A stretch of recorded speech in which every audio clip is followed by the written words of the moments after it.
Assalamualaikum warahmatullahi wabarakatuh. Halo Sobat Cap Kampung, kembali lagi di channel Cap Kampung 86, channelnya anak kampung. Apa kabar teman-teman semua? Semoga sehat selalu, bahagia selalu. Dalam seri video kali ini kita akan kembali lagi membahas tentang taman. Nah, kebetulan di sini anak kampung lagi ngerjain taman ya, ini perbaikan. Jadi awalnya itu taman ini udah bagus. Ini juga garapannya anak kampung mulai dari 2019 ya. Nah, tapi karena baru saja dilakukan perbaikan rumah, akhirnya sebagian besar tamannya ini rusak dan harus dilakukan perbaikan. Nah, pada saat melakukan perbaikan seperti ini, langkah apa saja sih yang harus kita lakukan dari awal? Nah, di sini anak kamu bakal bahas semuanya secara detail ya.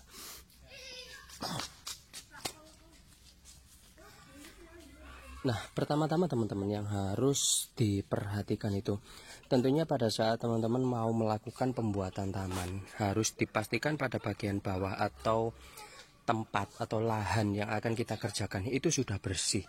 Bersih dari puing-puing sisa bangunan, baik itu berupa bekas cor, semen, kayu. Nah, itu harus dibersihkan semuanya. Nah, seperti di sini sebelumnya bagian ini itu tertutup bekas cor, semen, batu bata dan kayu ya. Nah, udah anak kampung bersihkan. Nah, selanjutnya itu harus ditambah dengan media tanam yang baru, yaitu tanah khusus taman. Nah, jadi tanah khusus taman itu seperti apa sih teman-teman? Ini anak kamu bakal tunjukkan buat teman-teman semua ya. Tekstur tanahnya itu dia lembut ya, lembut, agak sedikit lengket, tapi dia berbeda dengan tanah liat. Nah, jadi kalau secara teksturnya itu seperti ini teman-teman ya, ada sedikit berpasirnya, tapi dia warnanya lebih hitam. Nah, itu masih ada lengket-lengketnya. Beda dengan tanah yang sering anak kamu sampaikan, dia teksturnya berpasir, sering juga digunakan oleh orang-orang tukang taman, tapi dia nggak lengket dan itu dia sifatnya itu nggak bisa menyimpan air untuk jangka waktu yang lama teman-teman. Nah, seperti itu.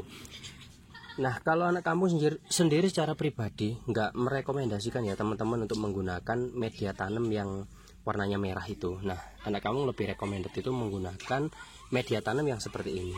Oke. Nah, selanjutnya teman-teman, setelah semua tanah ini kita ratakan, jangan lupa untuk dilakukan pemadatan. Nah, biasanya anak kampung untuk melakukan pemadatannya seperti ini itu dilakukan secara manual. Nah, bisa dengan diinjak-injak seperti ini.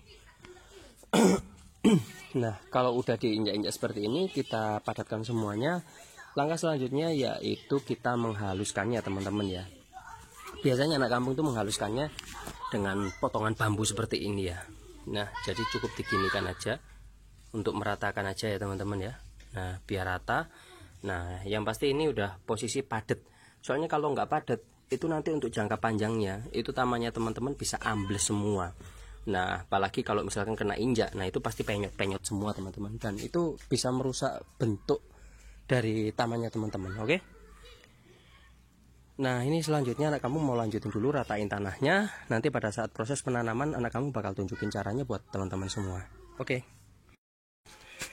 Nah, oke teman-teman, ini anak kampung tadi kelupaan ya, saking asiknya lagi kerja teman-teman ya. Jadi pas proses penanaman tadi lupa nggak anak kampung buatin videonya. Nah, ini udah selesai penanaman. Nah, untuk proses penanamannya sendiri teman-teman sebenarnya itu harus dipecah-pecah teman-teman ya. Nah, kalau teman-teman bisa lihat kayak gini. Nah, jadi ini itu kita pecah-pecah saat nanamnya ya. Tujuannya itu kita memberikan ruang baru atau space ya untuk tunas-tunas baru yang akan tumbuh. Nah, karena pengalamannya anak kampung, kalau misalkan kita beli rumput bentuknya kotak-kotak, itu langsung kita tanam kotak kayak gitu, itu nanti biasanya itu tumbuhnya malah jelek, super jelek. Nah, sedangkan di pembibitan sendiri rumput Jepang atau rumput gajah itu proses penanamannya itu kurang lebih sama seperti proses penanamannya padi teman-teman. Nah, dengan cara seperti ini itu nanti hasilnya ke depannya itu jauh lebih bagus, teman-teman.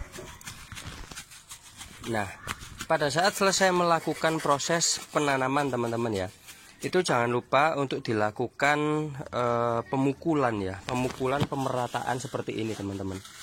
Nah, jadi ini dipukul-pukul seperti ini tanahnya. Nah, itu dalamnya itu kita isi paving ya di dalam kresek ini. Karena cuman sedikit, jadi anak kampung nggak bawa alatnya. Biasanya itu pakai kayu ya, teman-teman ya. Ada pegangannya gitu, kayak dadanya Bima gitu, tapi bentuknya pipih kayak tempe.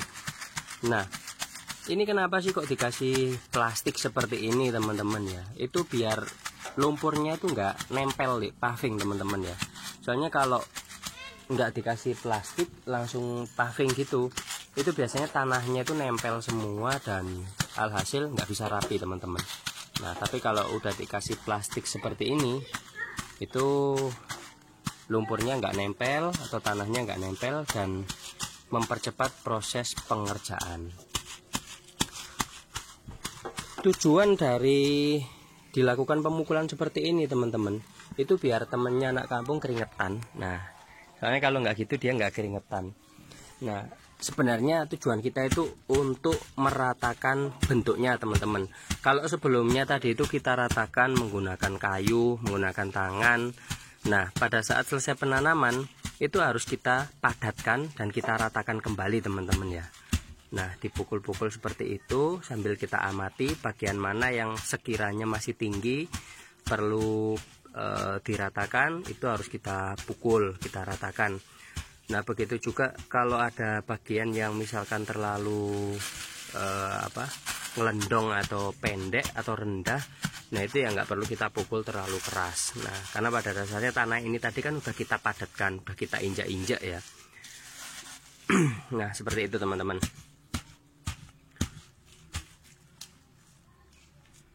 Jadi kalau misalkan teman-teman lagi bikin taman, itu hindari oknum tukang taman yang kalau bikin taman itu nggak usah dipukul-pukul seperti ini. Nah, itu sebenarnya salah, teman-teman ya. Anak kampung udah kurang lebih 8 tahun ya berkecimpung di dunia pertamanan itu, teman-teman. Itu sampai hari ini tuh masih banyak ya praktek-praktek kecurangan seperti itu. Tapi ya mudah-mudahan lah oknum-oknum seperti itu semakin tahun semakin berkurang lah.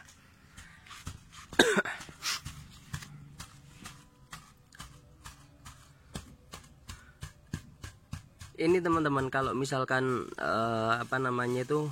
alat pukulnya atau mukulnya itu kurang keras atau isi di dalamnya itu kurang berat, itu sebenarnya membuat proses pengerjaannya itu makin lama, teman-teman ya. Jadi pada dasarnya itu kalau alat pukulnya kita itu, cuman anak kampung tadi lupa nggak bawa sih, soalnya cuman sedikit.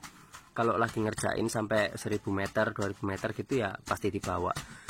Soalnya kalau misalkan alat pukulnya itu ringan, nah itu lama, teman-teman ya, nggak cepet ambles, nggak cepet rata.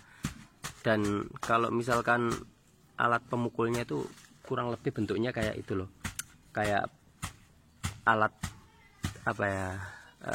tenis meja gitu loh. Terus jangan lupa juga untuk dibasahi, teman-teman ya. Soalnya kalau nggak dibasahin itu kita kesulitan ngatur bentuknya, teman-teman. Tapi kalau udah dibasahin, nah kita gampang ngatur bentuknya karena kan lembek. Itu pukul agak keras sedikit, Mas, sebelah situ. Biar menyatu padu. Nah, seperti ini, teman-teman ya. Oke, teman-teman, gitu dulu ya informasi yang bisa anak kampung sampaikan buat teman-teman semua.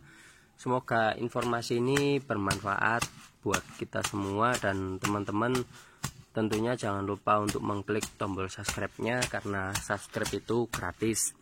Dan dengan teman-teman men-subscribe channel ini artinya teman-teman udah kudu ajian artinya teman-teman udah mendukung channel ini agar bisa terus semakin berkembang dan kita bisa terus belajar bareng-bareng melalui channel ini, berbagi ilmu, berbagi kebaikan.